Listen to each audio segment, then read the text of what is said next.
है, क्या कहेंगे? देखिए, पीड़ित परिवार से हम लोग आए हैं मिलने, हमारी पूरी संवेदना है और बेहद आप देख सकते हैं कितने गरीब परिवार है, दलित परिवार है और छोटी सी मासूम लड़की जो इसी आंगन में खेला करती थी, उसके साथ दरिंदों ने जिस प्रकार से घटना दी है की है, इसके लिए हम लोगों को बेहद दर्द है और कोई शब्द नहीं है। परिवार के लोगों का कहना है कि पीएमसीएच में बड़ी लापरवाही हुई और लापरवाही के कारण जो है उस बच्चे की मृत्यु हो गई। अगर लापरवाही देरी नहीं होती, इलाज ढंग से होता, डॉक्टर एडमिट कर लेता तो शायद बच्ची जो है, बच्ची की जान बचाई जा सकती है।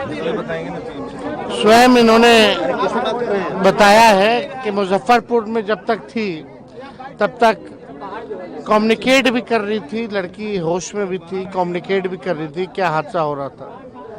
लेकिन आप देख सकते हैं इन सब लोगों का कहना है कि यहाँ एक आध घटना नहीं, कई और भी घटनाएं हो रखी हैं बिहार में पूरी तरीके से। ये वही जिला है मुजफ्फरपुर जहां बालिका गृह जैसा कांड हुआ।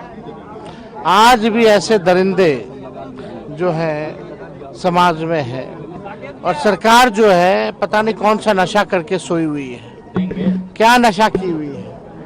कई घटना जो है इसी ब्लॉक में हो रखा है, पूरे जिला में हो रखा है और सरकार जो है अचेत अवस्था में है। माननीय मुख्यमंत्री जी को कुछ पता नहीं कि उनके बिहार में गरीब दलित परिवार के साथ, बच्चियों के साथ कितना अन्याय हो रहा है। बिहार में सबसे ज्यादा बच्चियों के साथ शोषण हो रहा है। दलित परिवार के प्रति जो है अपराध बढ़ रहा है बिहार में सबसे ज्यादा। और मुख्यमंत्री केवल अपने कुर्सी के फेर में, अपनी चिंता में सोए हुए हैं। एक बार आ करके इस गरीब परिवार से माननीय मुख्यमंत्री को मिलना चाहिए, स्थिति देखनी चाहिए कि इस घर की क्या है। आज झोपड़ी में बैठे हैं, मजदूरी करते हैं, किसी और के खेत में काम करके अपना पेट पालते हैं। हम लोग सब लोग चाहेंगे कि इस परिवार को कम से कम न्याय मिले, अपराधियों को जो है कड़ी से कड़ी फांसी की सजा हो और इस परिवार में किसी को एक नौकरी जो है सरकार जो है देने का काम करे, हम लोगों की मांग रहेगी। क्या सरकार की तरफ से कोई आप लोग से मुलाकात किए हैं? सरकार की तरफ से कोई मुख्यमंत्री आवाज से किसी से बात हुई है? मुख्यमंत्री जी के आवाज से किसी की बात हुई है? वहाँ हम लोग मुजफ्फरपुर में थे, अपना हॉस्पिटल में या मेडिकल में। बच्चे मेरे अच्छी थी। मैं यहाँ से 11 बजे निकला, 1 बजे पहुँचा वहाँ। 4-5 बजे में रहूँगा एडमिशन वहाँ, मतलब लोग कराए अमित भैया लोग। यहाँ बहुत सुंदर थी, यहाँ से गरीब में भी गई, सही हो गई थी। हाँ, बच्ची अच्छी थी। पैसा मांगा उसमें के जो मैनेजर जो होते हैं ना, इमरजेंसी में जाने का इमरजेंसी वाला बैठा दिया टाटा वार्ड में जाने, अरे ENT में बैठा दिया, ENT में बोला बैठा दिया टाटा वार्ड में गया तो एम्बुलेंस वाले बोला भैया मेरा ऑक्सीजन खत्म हो गया है। ऑक्सीजन खत्म होने के बाद हम लोग बोले और लोग भी हमारे साथ गांव का समाज लोग बोले ऐसे ऑक्सीजन खत्म है तो हॉस्पिटल से ले लेते हैं। हॉस्पिटल से मांगने गए तो हॉस्पिटल बोला 2500 रुपया लगेगा, उसके बाद एम्बुलेंस के साथ हम देंगे ऑक्सीजन। उसके बाद बच्ची बहुत मैंने 4 घंटा, हम तो 11 बजे से यहाँ से निकले पटना जाने हम 1 बजे पहुँचे। 1 बजे पहुँचने के बाद मेरा बच्ची 4-5 घंटा इधर उधर घूमते रह गया। ये हॉस्पिटल वो हॉस्पिटल, 4 हॉस्पिटल में घुमाता रह गया, इसमें एडमिट नहीं होता। कुछ लोग नेता लोग आए, कुछ हंगामा किए वहाँ पे। हंगामा होने के बाद मेरा बच्ची को एडमिट लिया गया। एडमिट लेने के बाद भी 9 बजे रात तक मेरा बच्ची को कोनो इलाज पीएमसीएच में नहीं चल रहा था, इलाज नहीं चला था। फिर भी हम लोग अंदर जाते थे, कुछ आदमी कुछ समाज लोग थे, कुछ नेताओं लोग के कॉल किए तो इसके लिए डॉक्टर आए, कुछ इलाज चला, हम लोग अंदर जाते थे। पीएमसीएच जो गार्ड द्वारा हम लोग का बाहर निकाल दिया जाता था। फिर भी हम लोग मैंने कोशिश करते जाते, थोड़ा बच्ची को लोग में रखेंगे, देखेंगे बच्ची के मेरा बच्ची कैसा है।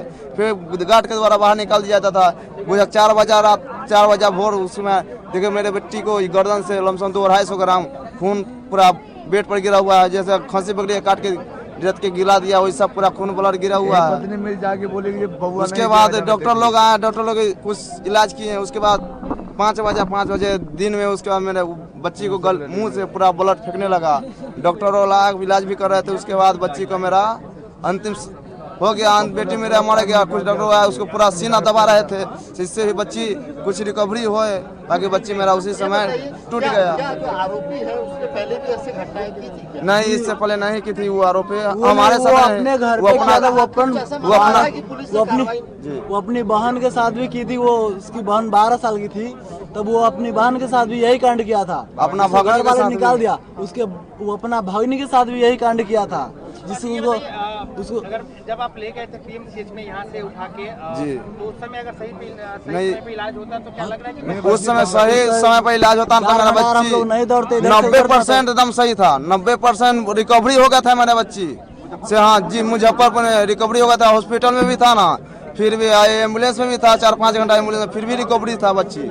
हम लोग का पूरा भरोसा था से हमारा बच्ची जी जाएगी, जीवित तब हो जाएगी, इतना हम लोग का अंदर में भरोसा हो गया था। पीएमसीएच में कहीं करीब से करीब अच्छा उसका इलाज होगा था, मेरा बच्ची जीवित रहेगा भाई। उस पीएमसीएच में कोनो इलाज,